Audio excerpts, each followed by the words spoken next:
In our current exhibition entitled Fritz Scholder, Important Works on Paper, we showcase significant paper works by Scholder, who lived from 1937 until 2005, and who is credited with having broken the mold regarding the way Native Americans are portrayed in American art, away from traditional romanticized stereotypes to a new realism, with candid, even startling images of modern-day Native people.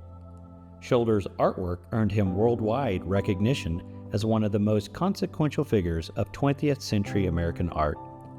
Some of his most acclaimed works are represented by his paintings on paper.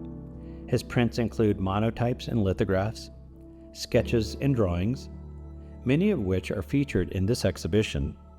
Major museums have acknowledged the importance of these works by exhibiting and acquiring them, and many are featured in major books and other publications. Here are just a few examples included in this exhibition. This lithograph, made in 1974, entitled American Family, was printed by the artist in a limited run of 115 at the Tamarind Institute in Albuquerque. A large-scale painting of the same image, on which the print is based, hangs in the Idle-Yard Museum in Indianapolis. Prints from the edition are also in the collections of the Minneapolis Institute of Art. Indian Contemplating Columbus features a mysterious and introspective seated figure facing away from the viewer and staring into an expansive yellow beyond. Scholder printed in 1992 in a small edition of 50 and included in the Indian Not Indian retrospective exhibition at the Smithsonian National Museum of the American Indian in Washington, D.C. in 2008. And then at the Museum of the American Indian in New York City in 2009. It is also prominently featured in the exhibition catalog that accompanied the two-city retrospective. Indian at the Bar, printed by Scholder in 1971, is one of his most famous lithographs. This work is similar to his best-known painting entitled Indian with Beer Can from 1969, that was one of the first dynamic works by Scholder to radically depart from traditional stereotypical depictions of Native Americans and instead portray an aspect of the real world of some Indians' lives.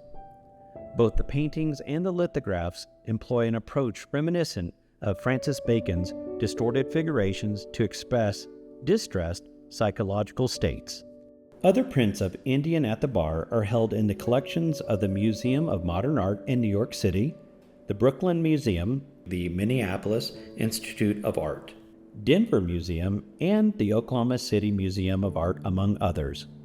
The work was included in the Smithsonian's Indian Not Indian retrospective exhibition and the Denver Arts Museum exhibition entitled Super Indian in 2015 through 2016.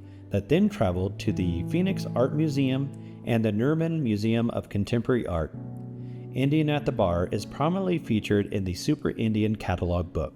Indian with Pistol was printed at the Tamarind Institute in 1978, an edition of 150, and is an excellent example of Scholder's Indian portraits from the 1970s and also his acclaimed mastery of color. The work is held in many collections, including the Hood Museum in New Hampshire, and exhibited as part of an important Scholder retrospective in 1981 at the Tucson Museum of Art. The serigraph titled Last Indian with American Flag, 1976, an edition of 150, is based on a painting done by Scholder in the same year to commemorate the U.S. Bicentennial, which was exhibited as part of the Tucson Museum retrospective in 1981. The flag is draped like a chief's blanket around the figure, wearing a full headdress and holding several eagle feathers. The figure wears around his neck the type of medal given to Native Americans who in earlier times participated in official delegations to Washington, D.C. This work is also considered one of Scholder's most significant works from his Indian series of the 1970s and was referenced in the Indian Not Indian exhibition catalog. These are just a few of the important and beautiful works on paper included in this current exhibition at Llewellyn Galleries. To see more, please go to llewellyngalleries.com.